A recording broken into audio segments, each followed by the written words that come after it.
Hi, it's me, Roy, and welcome to the latest installment of Roy's Book Reviews.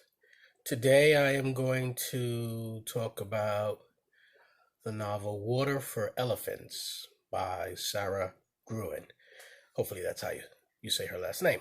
Um, so I was vaguely aware that a movie adaptation has been made out of this book before I picked it up to read. Still haven't seen the movie, but I would say as a general rule, when I see the based on the novel description for a movie, I figure, well, the book must have been pretty good, or else why else would they have optioned it to become a film? I think this is a fairly common feeling among readers and moviegoers that there are a whole lot of books out there that do not get made into movies. So you figure if this is one of the select few, there must be something special about it. So I kind of had that in mind. Sometimes when you pick up a book, you have heightened expectations based on something external, such as it won such and such a prize, or it was on the bestseller list for this amount of time, or it was made into a film or a TV series. So you go into it thinking this must be pretty good. And that could sometimes backfire on the book itself, that your expectations are really high and the book maybe doesn't match it. As for Water for Elephants, um, we know that plenty of lousy movies have been adapted from far superior books, and perhaps less frequently, but it does happen. A pretty good movie sometimes can be the result of adaptation from a book that's so so. Um, I'm only going to speak about the book here because I haven't seen the movie yet. I've spoken enough about it. Um, I thought it was a pretty average book. Nothing super special about it. And like I said, maybe the my opinion is influenced by the fact that I figured, hey, it's been made a movie. It must be awesome. Um, Water for Elephants is a story of a man in his 90s who's living in a nursing home. And he's thinking back on his days spent working as a veterinarian in a traveling circus during his youth. So the setting of the book keeps jumping back and forth between when Jacob is a young man working on the train with a bunch of other circus folk, and his being an old man dealing with the erosion of his body and his mind in the nursing home.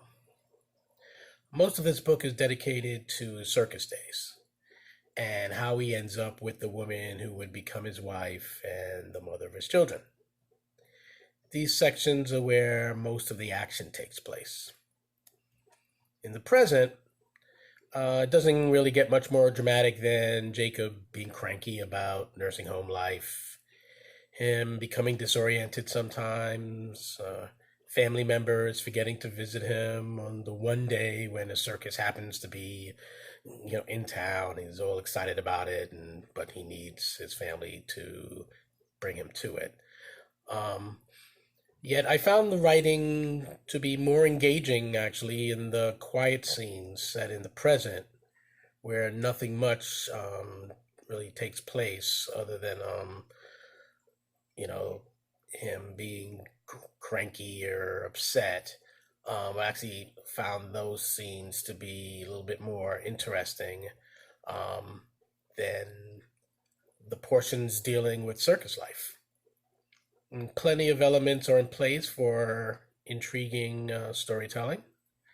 We have a circus owner with a complex over not being the Ringling Brothers circus, and he's willing to cut losses of human life if that's what it takes to keep the show going on. There is a paranoid schizophrenic boss who switches from being charming one moment to psychotic another, just switches on a dime. And then there's his beautiful headline act wife, whom Jacob cannot stop thinking about.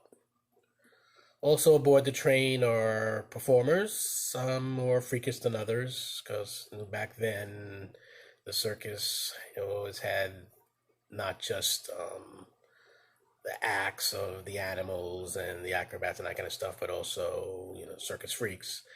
Um, and animals, some of them more dangerous than others. And these animals are in Jacob's care because he is the veterinarian.